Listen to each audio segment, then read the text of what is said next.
Bonjour et bienvenue, voici notre tour d'horizon économique, géopolitique, énergétique et boursier. Nous sommes le mardi 16 décembre pour comprendre comment tourne une planète finance qui cherche son chemin. C'est sur l'inforruptible et nulle part ailleurs. Et la chronique du jour, je l'ai intitulée Mais qu'est-ce qui mettra fin à la plus longue stagnation des marchés depuis 3 ans ? Ouais, ça devient quand même un phénomène assez troublant, hein.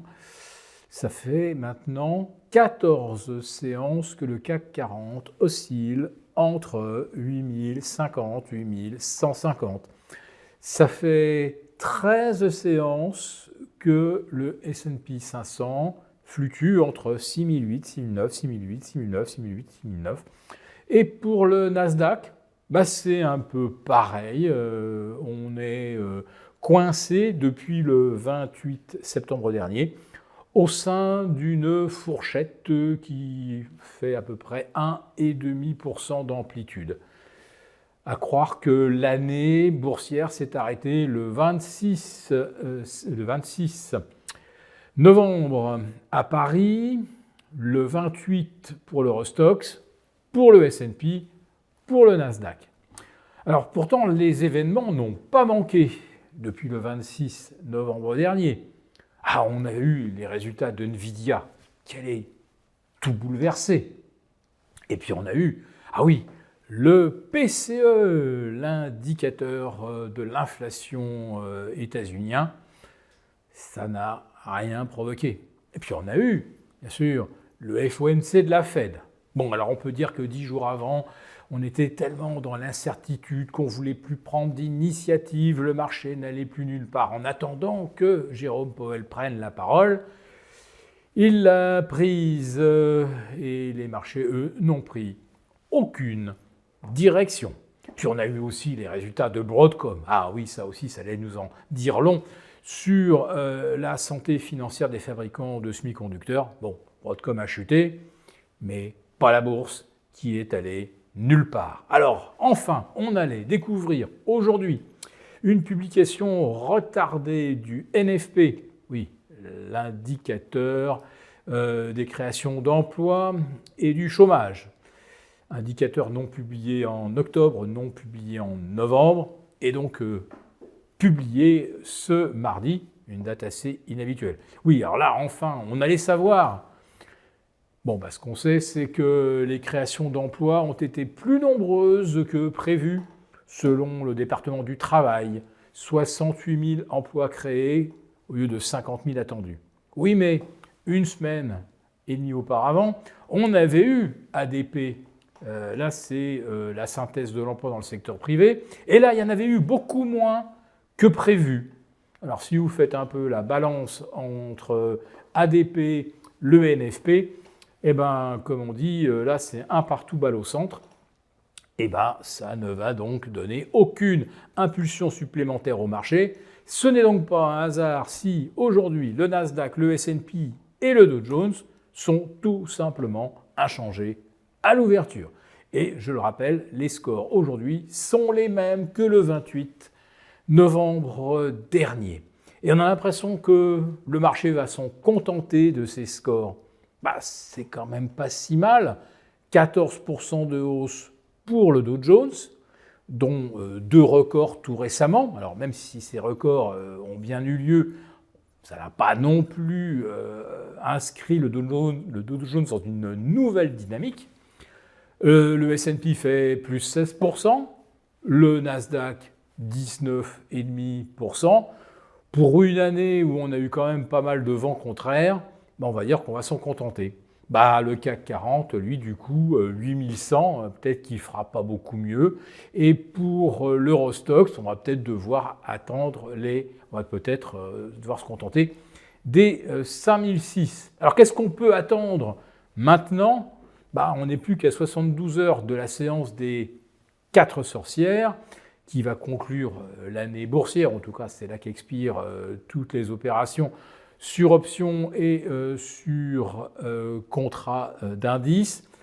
Donc on a bien l'impression qu'à moins d'un accident, ça pourrait peut-être revenir de l'inflation, le chiffre est attendu jeudi, peut-être que là, oui, les choses pourraient bouger. Enfin, rappelez-vous, je l'ai déjà signalé, que le précédent PCE mi-novembre n'avait absolument, début décembre, n'avait provoqué aucune réaction.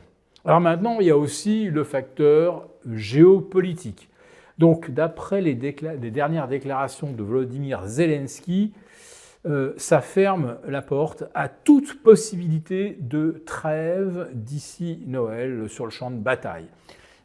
Pour Volodymyr Zelensky, la ligne est claire, c'est celle de von der Leyen, c'est celle d'Emmanuel Macron, Friedrich Merz et Keir Starmer. L'Ukraine ne doit pas céder un pouce de terrain et garder sa pleine et entière souveraineté sur les territoires occupés, illégalement bien sûr, par la Russie.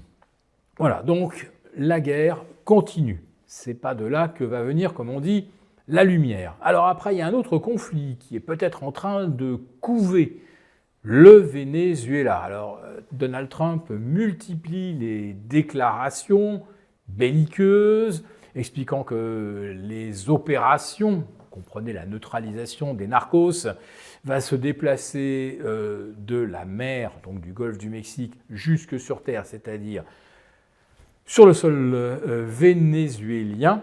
Et du coup, peut-être qu'en essayant de taper les narcos, malencontreusement, Trump tapera des stocks de munitions vénézuéliens, des blindés, etc. Et le Venezuela se trouvera malencontreusement très dépourvu pour endiguer éventuellement une opération militaire américaine anti-narcos. Cela va de soi. Et ce qui m'amène à parler du pétrole. Oui, je ne sais pas par quel cheminement psychologique j'en suis arrivé à parler du Venezuela puis du pétrole alors qu'on parlait des narcos, mais bon voilà, c'est ce qui me vient en tête. Donc le pétrole au plus bas maintenant depuis presque 3 ans, ça y est, les planchers de l'année 2025 sont enfoncés, notamment bien sûr les 60,5 du 5 mai dernier et les 60 du 7-8 avril. Et nous voici maintenant revenus donc sur les niveaux de la fin de l'année 2022. Pour le WTI, c'est pareil, voilà. Support cassé, nouveaux objectifs en vue. Alors là, je dois dire que pour ceux qui suivent nos stratégies via leurs abonnements, ben voilà, le short sur le pétrole qu'on a lancé il y a une semaine fonctionne bien.